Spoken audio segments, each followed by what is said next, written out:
Hi, and welcome to Bible Study with Friends, where our goal is to show and grow a passion for studying God's Word. And today we're going to be talking about Joseph in the book of Genesis. And today specifically, we're going to talk about Joseph dealing with family issues. Mm-hmm. Now, this makes the story of Joseph very contemporary because many of us have difficulties in our family. We have issues with brothers and sisters. We have issues with fathers and mothers.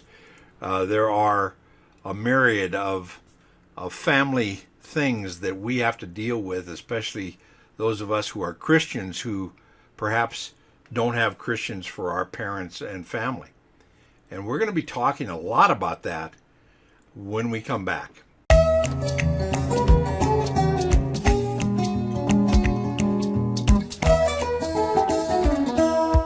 Well, welcome back to Bible Study with Friends. We're glad you're here with us. This is a real Bible study. There's no script. There's no rehearsal. I'm here with my friend, Allison.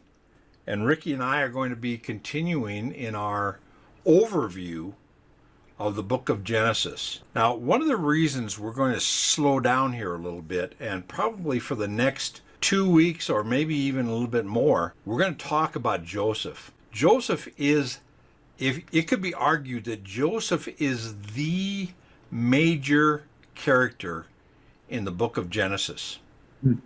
He is born in Genesis chapter 30, and the story of Joseph goes all the way to Genesis chapter 50. And there's no other character in the book of Genesis that has more detailed story than Joseph.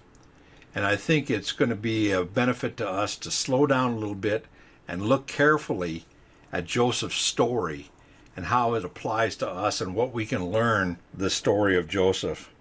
So we're going to get into that in just a moment. If you'd like to know more about our ministry, go to our website. It's in the description, and visit our website and you'll know all about what we're trying to do and perhaps how you can join us and be involved. As I said, before we get into the scripture, I'm here with my friend Ricky Allison.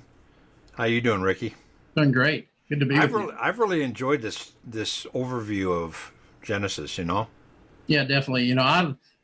Genesis is one of those books that we probably all think that we know really well, just because it's one of those books that's always talked about as we grow up in church. But just to be able to dig deeper into it and maybe study some things that we didn't learn as kids has been really good.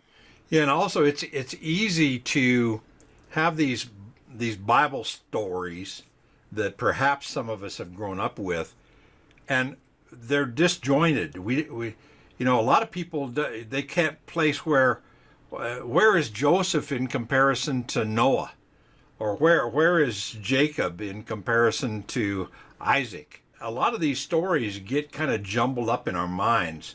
And so just by way of review, we've seen the major figures. We're studying the 7 major figures and the 7 major events that do march us through the book of Genesis very well. And if you can get these 7 figures and 7 events down, you'll have a good grasp of the entire book of Genesis in chronological order.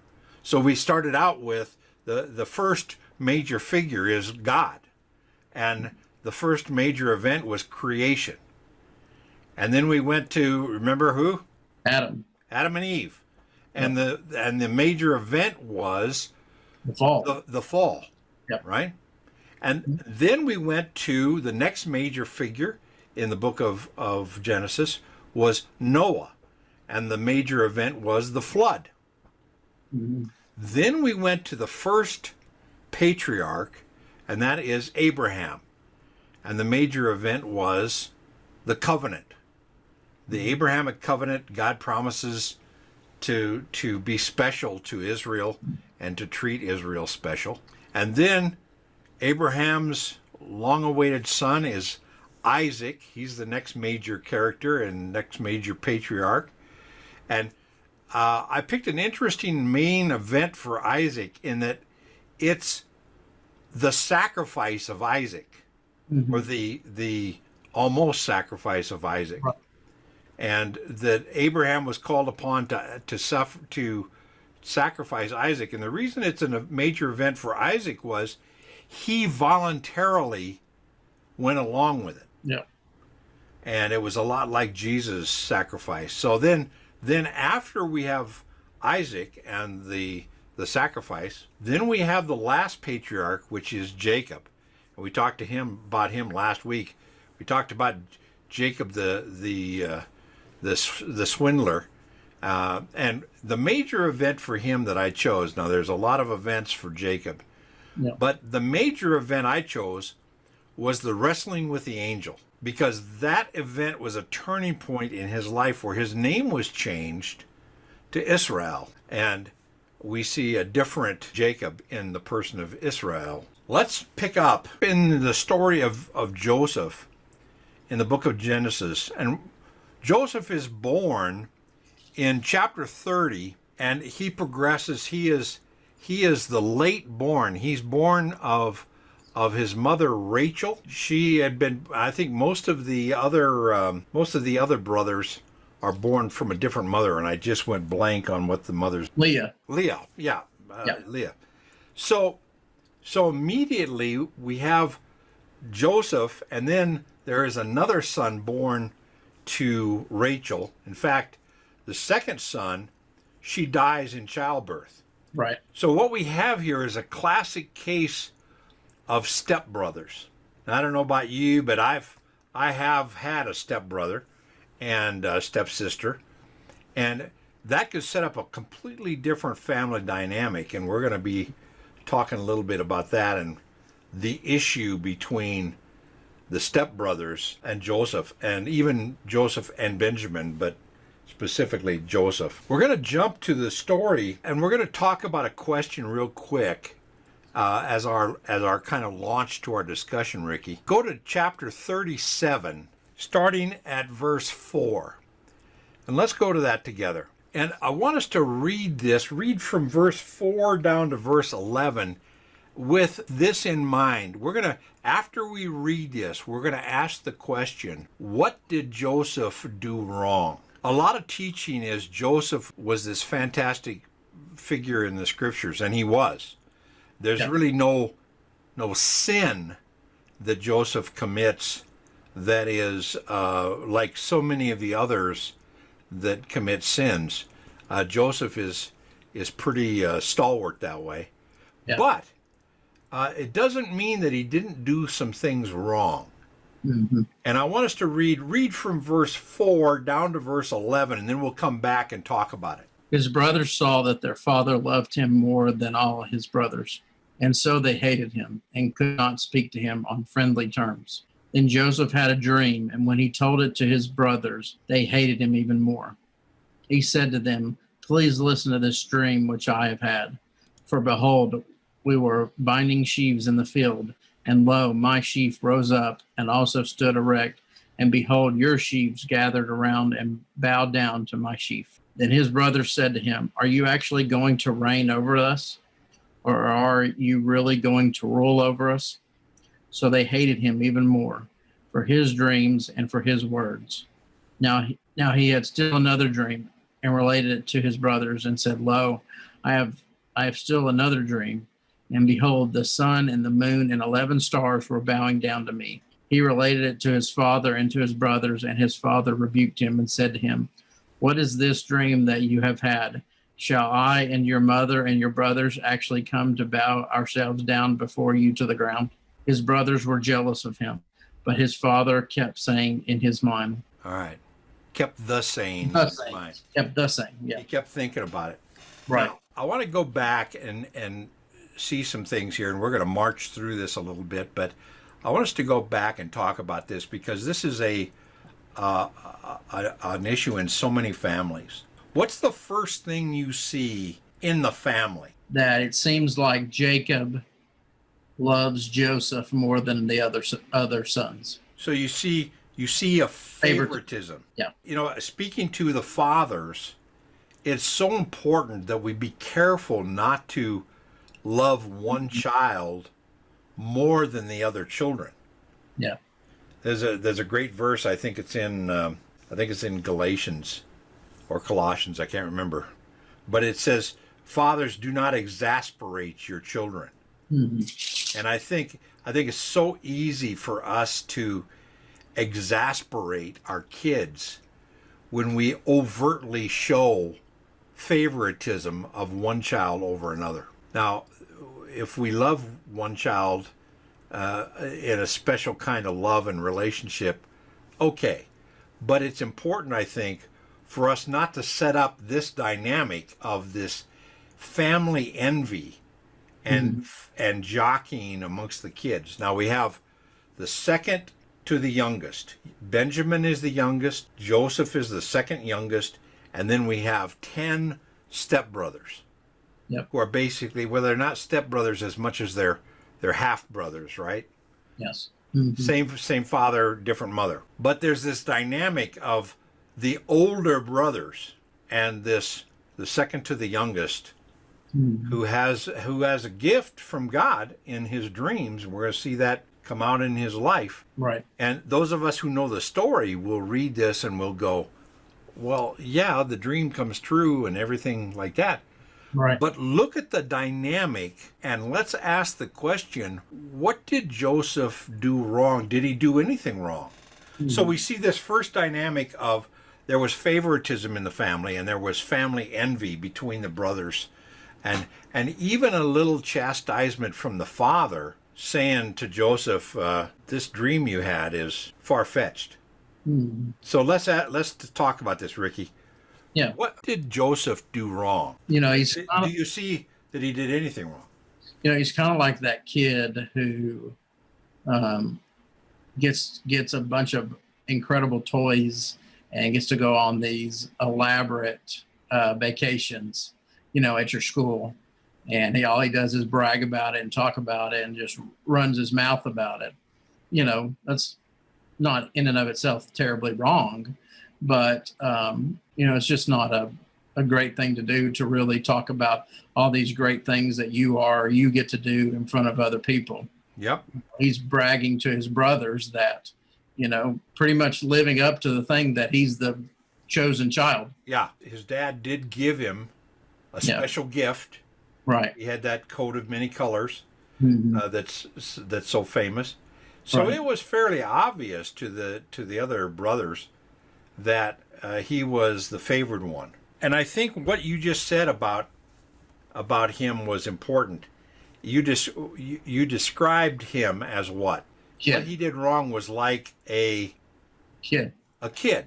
And I think what we see Joseph doing wrong here is less bragging and it's really more not being prudent. Yeah. He's not being really smart about sharing this dream. He has the dream, and it's a good thing. But why go to the brothers and say, hey, I had a dream about you guys. You guys are going to bow down to me. And even Dad's going to bow down to me. Yeah. There's a time for prudence and a time for being a snot-nosed kid. And really what Joseph does here is he runs his mouth. Yep. Now, he doesn't lie. He runs his mouth about something that's true, but it's not really prudent. It's not wise to kind of rub your brother's nose in it, right? It's like, how was your summer vacation? We pretty much stayed around the house. We went to the lake a couple days, but mostly just played outside. Mom, I got to go to the Bahamas and Hawaii and Disney World. Yeah, and it's true, but it's really not wise to brag about it, right? Yeah. Now it is a dream from God. It's very clear in the text. God gave it to him, but it's not necessary. God didn't give it to him and tell him, be sure to tell all your brothers and your father about this. Right. He basically gave him the dream. Yeah. And so we see as a result this, in fact, if we go back to the text, right here we see this idea of, so they hated him. Yeah. And then down here it's repeated again. They hated him. And then down here, so they hated him even more because of his dreams. And then down in verse 11, they were jealous of him, and that hatred builds into this jealousy and this jealous rage, right? Yeah. So then comes the story. Now we're gonna sum this up because there's so many of us are either the favorite of the family. Maybe we're the youngest. Maybe we're the baby of the family. And all the older brothers and sisters are going, whatever. Or maybe you're the oldest. My wife Beverly was the oldest of 7 kids. Wow. And as a result, it was like she's the firstborn. She gets the privileges of being the oldest, and she was the first to drive and the first to do a lot of things that the younger kids were envious of. So it's very typical to run into situations where you may have trouble with brothers, sisters, stepbrothers, stepsisters, half-brothers, half-sisters. This is not a good way to deal with them. Mm-hmm. Any comments about that? That's, being an only child, that's not really, something that I've ever had to really worry about. I'm my parents' favorite child, their only child. Yeah. No, my wife is the youngest of 5, and so and the oldest is a boy, the only boy, and so definitely have seen some of these dynamics play out in her family. In her family, sure. But definitely not to what's about to happen to Joseph. Obviously, not say anything to this. Yeah, and I am the third in a family of 4. I had an older brother that was definitely the favorite and the favored one. He was an athlete. He was, big and strong and handsome and all that stuff. And it was obvious my dad related to him more than to me. Yeah. And that set up a dynamic that I struggled with through my whole family life. Yeah. Till he was tragically killed. Then I was all of a sudden the only son. But that really didn't help our relationship much. Yeah. But we see this dynamic as a very typical, very modern dynamic that many of us today, or we know people that are having this thing. And Joseph had some kind of a relationship with God at this point because God gave him this dream and said, "You're going to have this happen to you." And so we have the other dynamic is we have people that have a relationship with God, with Christ, and maybe they're the only ones. And maybe a dynamic between brothers and sisters or stepbrothers or sisters and the family is the dynamic of envy, the dynamic of put down, right? In fact, I find it's very interesting that Jesus had 4 half-brothers and a number of half-sisters. We don't know exactly how many half-sisters, but we know it's a plural. But we know he had 4 half-brothers. And while he was ministering, his half-brothers did not believe that he was the Messiah. Yep. They refused. And I think a lot of that is because, how special was Jesus to Mary and Joseph? Oh. He was pretty special. Yep. And these half-brothers and sisters, I'm sure, would have been sick and tired of hearing the story about the miraculous birth of their brother. Yeah. Mary might say something like, "Oh, this is a special night. It reminds me of the night," and they'd be going, "Oh man, here it comes again," right? Oh, that's funny. I've never thought about that before, but that'd be funny. Please don't, Mary, Mommy, don't tell the story again. We don't want to hear the story again. Yeah, there was no room. We know you had to give birth in a cave. And as a result, yeah, later, those brothers are really kind of resentful, no doubt, and not supportive of Jesus' claim that he's the Messiah. Yeah, they think he's crazy. Not until after the resurrection, and then he appears to them as kind of a last draw, and at least 2 of the 4. Now, as far as the records are concerned, I've only come across 2 of the 4 becoming believers. So even Jesus' family had the same kind of dynamics that Joseph is facing. Yep. Now we don't have a case where Jesus was bragging about it, Right. but we do have the case of family envy and family non-support. Let's put it that way. Okay.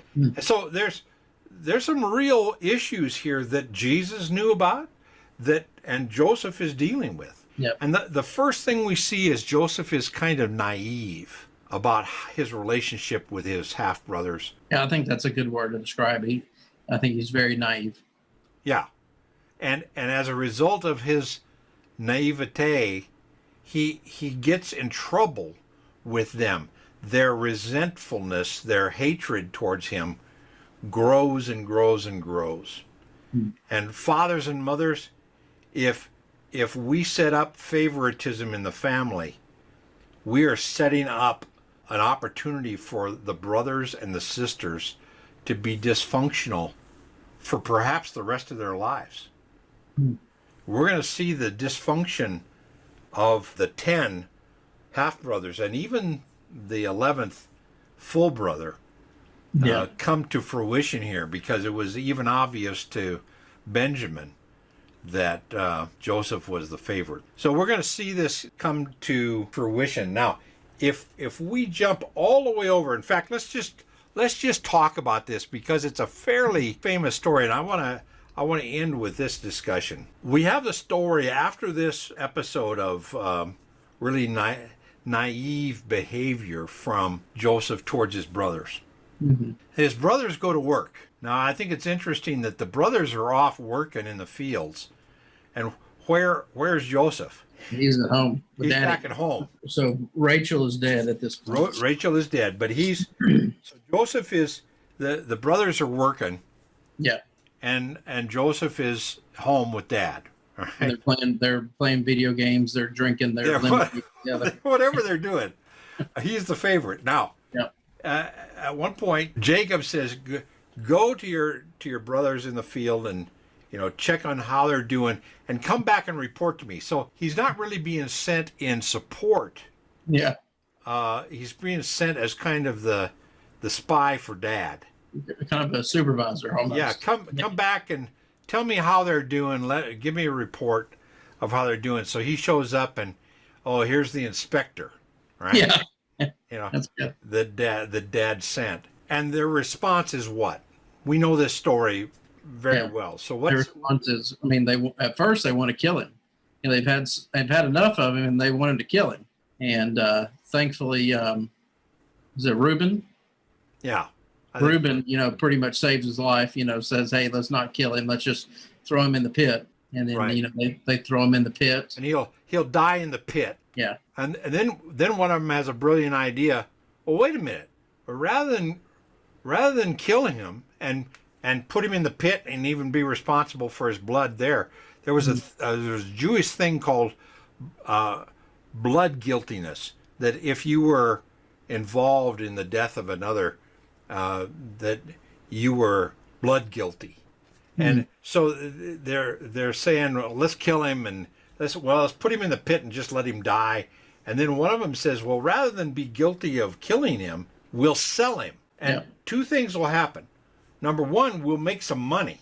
And we're going to see that the idea of making some money come back and haunt them a little bit later.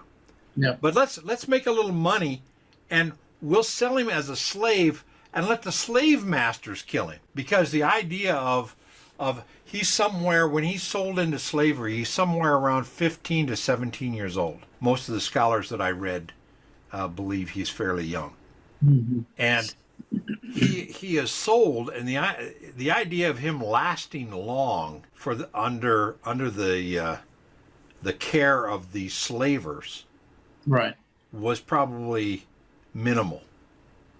So the expectation was, we'll let the slavers work him to death, and we won't be responsible, and we get to make a little money. So we see this attitude in the separation, and that sets up the next episode in Joseph's life, and that is as a slave. And we're going to ask, next week, we're going to be asking some questions of why did God put Joseph through this suffering as a slave and all the things he goes through as a slave and into prison?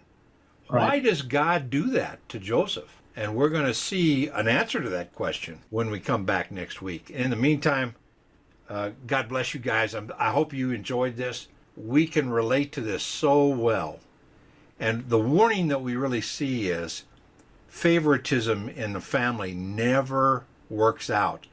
And if we've got a brother or a sister that's favored by our parents, we need to work doubly hard not to be like the brothers of Joseph. That's good. And let our envy build into hatred, and that hatred perhaps act out into violence. Right. And that's something we can consider. I'd love to hear your comments. Perhaps you come in a situation from a family that had some favoritism in it. Perhaps you're the favored one. How did that work out in your life? What did you learn? What has God taught you in your life about that situation? And I'd love to hear your comments. We will respond to your comments. And be sure to go to our website and visit us. In the meantime, God bless you. We will see you next week.